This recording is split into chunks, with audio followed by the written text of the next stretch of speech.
Bonjour tout le monde, morning brief du 3 juillet 2018. Le début du second semestre était plutôt calme avec une hausse pour le tune index de 0,09%. Il faut dire que durant la séance, l'indice il a fortement baissé. On était à moins 0,38 même une demi-heure de la clôture du marché, mais il a été sauvé in extremis vers la fin de la séance. Un volume purement estival, 2 millions de dinars, essentiellement fait par la SFBT 311 000 dinars et la Star 231 000 dinars. Là, on parle de la compagnie d'assurance qui a surperformé hier 5,33%. Et la clôturé sur le cours de 148,2 dinars. Là, il faut rappeler que quelques mois auparavant, on était à un prix inférieur à 80 dinars. Côté hausse, il y a également la Simpar 4,48. Bien sûr, après sans détachement de cours, il y a également Cellcom plus 4,47%. Côté baisse, il y a la filiale de la Simpar, à savoir Sokna, moins 5,93%. Il y a la BTE, moins 4,48%. Et là, une grande question se pose concernant l'avenir de la banque. Et il y a également City Cars, moins de 87% à 12 dinars 500. Côté activité des investisseurs étrangers, rien de spécial, à part une session de 28 000 titres Soti papier.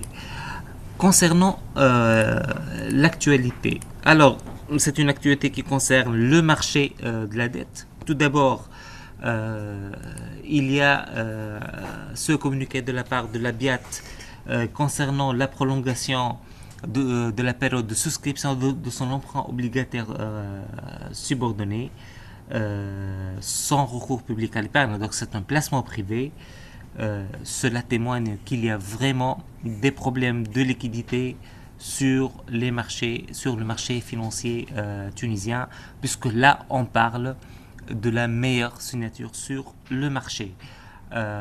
Toujours sur le marché de la dette, il y a ce report de paiement de la dernière échéance de l'emprunt obligataire Meublatex 2015.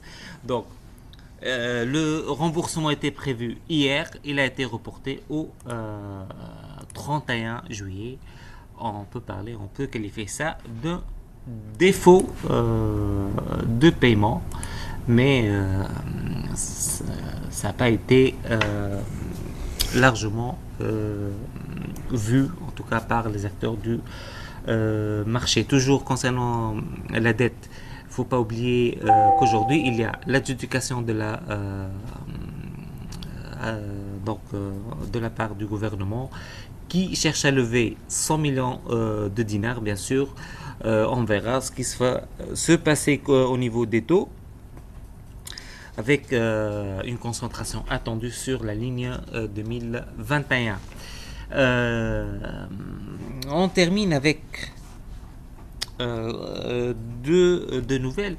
La première concerne la session de Dar Sabeh avec, parmi les candidats retenus, un consortium composé de 3 sociétés cotées, à savoir Sanimed, Sotemay et Somoser. Donc clairement, ce sont 3 sociétés appartenant au groupe Abdelnader, avec un business qui n'a rien à voir avec ce que Dar Sabeh fait.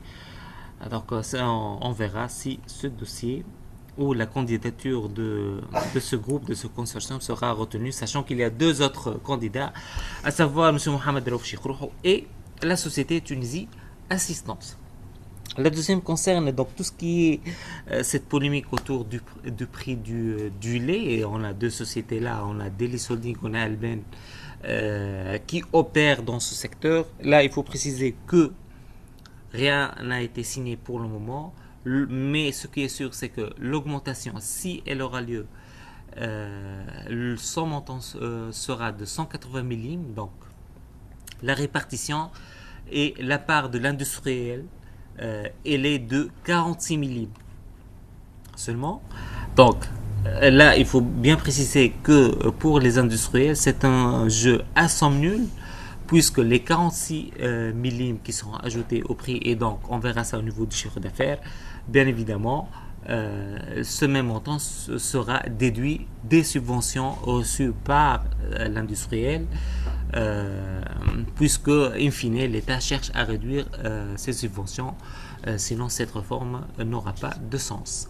C'est ce qu'on a pour aujourd'hui. Je vous remercie pour votre attention et à demain.